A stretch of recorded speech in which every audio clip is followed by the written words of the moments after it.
ሰላም ወደ ቻናላችን ቤተሰቦች እንደምን አላችሁ? ይህ ቡርቃ ቲዩብ ነው። አዳዲስ መረጃዎችን ይዘን መጥተናል፣ እንደሚከተለው እናቀርባለን። ከዛ በፊት ግን ለቤቱ አዲስ የሆናችሁ ሰብስክራይብ ማድረጋችሁን እንዳትረሱ። ወደ መረጃዎቹ ስናልፍ በቅድሚያም የምናገኘው ብርቷ ገበሬ በፈተና ላይ እንደሆነች ተነገረ። የበረከት ገበሬዋ ወቅታዊ የጤና ሁኔታ መረጃዎችን እንደሚከተለው እናቀርባለን። መጋቢት 12 ቀን 2018 ዓ.ም በወጡት መረጃዎች መሰረት ለብዙዎቹ የጥንካሬ ተምሳሌትና የስራ ወዳድነት ተምሳሌት የሆነችው በረከት ገበሬዋ በአሁኑ ወቅት በጽኑ ታማ በሕክምና ላይ እንደምትገኝም ታውቋል። ወደ ስራዋ ለምን እንዳልተመለሰችም በሚል ደጋፊዎቹ ላቀረቡት ጥያቄዎች በተደጋጋሚ ምላሽም የሚሆን መረጃ በቅርብ ምንጮችን ለማግኘትም ተችሏል።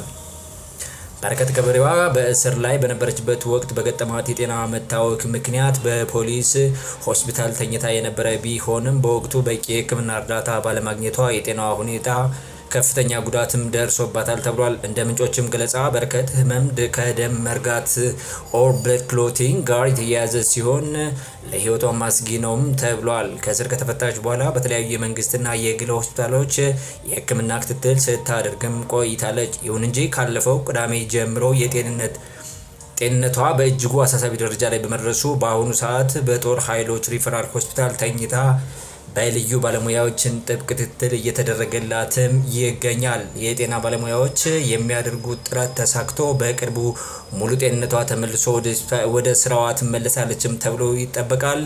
ህዝቡም ጸሎት እንዲያደርግም ጥሪ ተላልፏል። ይህን አስቸጋሪ ጊዜ በድል ተወጥታ ፈጣሪ በሙሉ ጤንነቷ እንዲመልሳትና ዳግሞ ወደምትወደው የእርሻ ስራዋ እንድትመለስም ከልብ እየተመኘን ሁላችሁም በያላችሁ ጸሎት እንድታደርጉ ብለው የህክምና ባለሙያዎችም መልእክት አስተላልፈዋል። ወደ ሌላኛው መረጃ ስናልፍ እስራኤል በሺዎች የሚቆጠሩ ኢትዮጵያውያን ስደተኞችን በማሰርና በማባረርም መጀመሯ ተነግሯል። የእስራኤል መንግስት በሀገሪቱ የሚገኙ ኢትዮጵያውያን የጥገኝነት ጠያቂዎችን ማሰር የጀመረች ሲሆን ከፊታችን ሚያዝያ ወር ጀምሮ እስከ 8000 የሚደርሱትን ወደ ኢትዮጵያ ለመመለስ ማቀዱ ተሰምቷል። የእስራኤል ከፍተኛ ፍርድ ቤት የሰብአዊ መብት ተሟጋች ድርጅቶችም ስደተኞቹ እንዳይባረሩ ያቀረቡትን አቤቱታ ውድቅ ማድረጉን ተከትሎ የሀገሪቱ ኢሚግሬሽን ባለስልጣን ውሳኔውን መተግበርም ጀምሯል። እንደ ሲቪል ማህበር መረጃ በአሁኑ ወቅት በቁጥጥር ስር የዋሉ ስደተኞችም ያሉ ሲሆን ጅምላ ስደት ከውጭ ሚያዝያ 10 ቀን ጀምሮ በይፋም ይጀምራልም ተብሏል።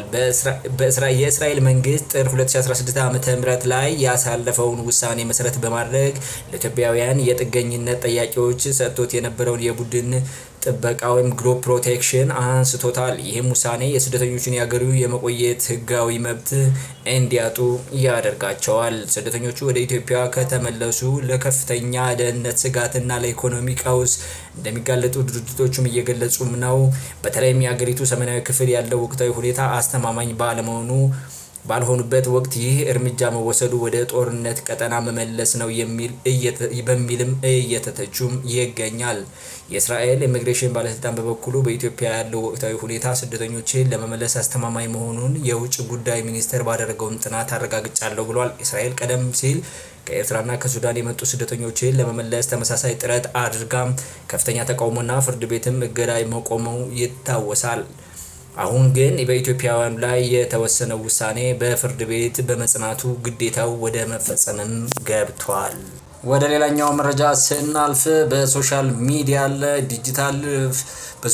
የዲጂታል ኮከብ ዴላን ፔጅ ወደ ኢትዮጵያም ሊመጣ ነው። በዓለም አቀፍ ደረጃ በሚሊዮኖች ዘንድ ተወዳጅነትን ያተረፈውና ፈጣን የዜና መረጃዎችን በማድረስ የዜና አባት በሚል ቅጽል ስም የሚታወቀው ዝነኛው ቲክቶከር ኮንቴንት ክሬተር ዴላን ጄምስ ወደ ኢትዮጵያ ሊመጣ መሆኑ ተሰምቷል። ይህንን ታላቅ የምስራችም የ2025 ያመጡ ምርጥ ቲክቶከር አዶናይ የተናገረ ሲሆን ከዴላን ጄምስ ጋር የቅርብ ግንኙነት በመፍጠር ላይ እንደሚገኝም ታውቋል። አዶናይ በቅርቡ ወደ ለንደን በማቅናት ከዴላን ጋር እንደሚገናኝና እንደ ኢሮፒያን አቆጣጠር ሜይ 15 2026 ዝነኛውን ጋዜጠኛ ይዞት ወደ ኢትዮጵያ እንደሚመጣም አረጋግጧል። በቲክቶክ ብቻ ከ19 ሚሊዮን በላይ ንቁ ተከታዮች ያላት ዴላን ፔጅ ወደ ሀገራችን መምጣትን ከዘገባዎቻቸው ባሻገር የሚከተሉት ትልልቅ ፋይዳዎችም ይኖሩታል ተብሎ ይታመናል። አንደኛ ሌላን ስለ ጉብኝት የሚያደርጋቸው ይዘቶች በ10 ሚሊዮን የሚቆጠሩ የዓለም ዜጎች ዘንድ ስለሚያደርሱ የኢትዮጵያን ታሪካዊና ተፈጥሯዊ መስህቦችን በዓለም ለማስተዋወቅ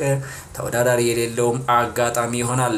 በሁለተኝነት ደረጃ የኢትዮጵያ ሰላም፣ እንግዳ ተቀባይና ለሀገሪቱ ለቱሪዝም ምቹ መሆኗን ለዓለም አቀፍ መድረክ በተጨባጭ ለማሳየት ትልቅ የዲፕሎማሲ ድል ይሆናል ተብሎ ይጠበቃል።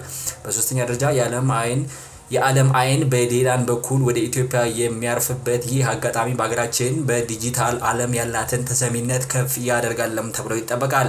ይህ ጉዞ ለሀገራችን ቱሪዝምና ገጽታ ግንባታ አዲስ ምዕራፍም ይከፍታል ሲሉ ብዙዎቹ እየተናገሩ ይገኛሉ።